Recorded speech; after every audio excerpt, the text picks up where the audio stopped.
Hi, my name's Heather Robertson Devine. I'm the owner of Bookstall Sir, and I'm here with you today on Monday to share Libros de Lunes. Our book today, Cuentos de los Derechos del Niño, is a great book for grades 4 and up. And one of the things that I was telling you about with the genre posters is that this book is a hybrid book. So it's not exactly a traditional literature, nor is it exactly informational. And so let me just show you why I say that. So it does have a glossary or an indice and table of contents, and that table of contents, each story in it, and you can't see it very well, but it says like each story goes along with one of the derechos de los niños. So eso, por ejemplo, el enojo del rey, derecho de oír cuentos, no? So this is the right to hear stories is one of the children's rights. So it does share each of the different derechos in the back of the book. So then the book continues, and one of the stories that's shared, for example, the first one is el enojo del rey.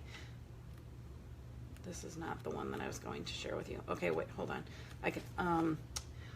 This one is derecho de ser amado y cuidado. So this is the child's right to be loved and cared for. So this is Chorlitos en la cabeza. This is a story about Robertito. So I am having a hard time translating. Robertito, un niño que that was very clean, and his parents would always ask him to go and get in the shower. And so what he would do was he would go and he'd sit in the shower. He would turn it on, but he would not wash himself. And as a result, he had something growing out of his head. And when this grew out of his head, then his parents became very concerned and they weren't sure what to do. So what did they do?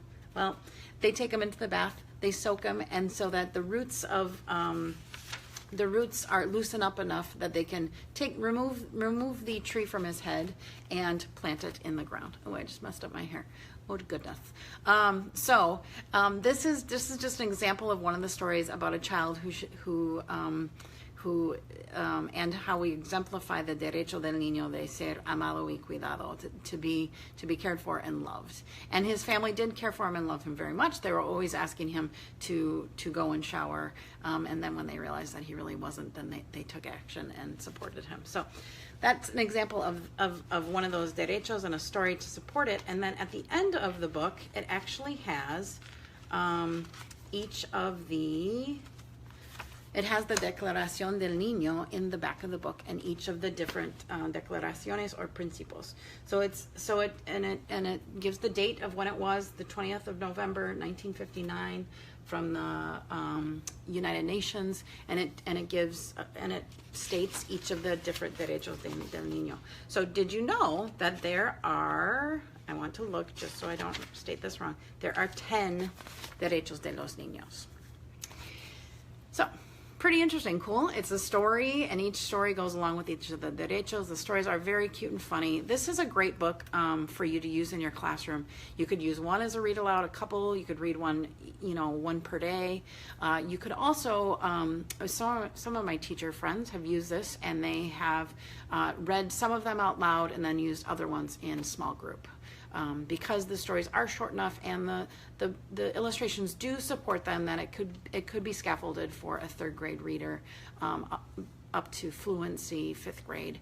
And beyond that, I think it's probably a little bit too niñon, like a little bit too kiddish for 7th graders. I'd say they'd probably be pretty turned off by it. 6th graders, you may be able to pull it off still. I love 6th grade. I got to teach that 6th grade for 6 years. Just an incredible group of kids, still young enough to be interested but have some pretty mature conversations with them. So 6th graders, you could probably pull this off with them. 7th graders, 8th graders, probably not.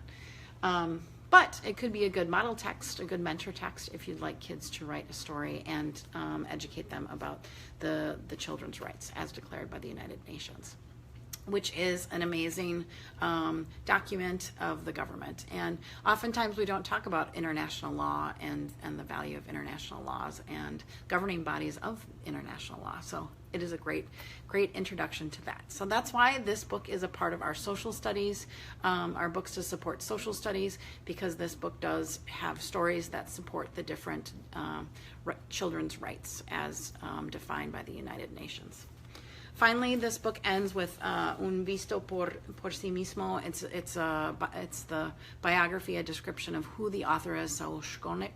Saul Shkonik is a very well-known Chilean author, and he's written many books. And he actually just passed away recently. So Saul Shkonik, yeah, Bendersky, I believe is his name. So.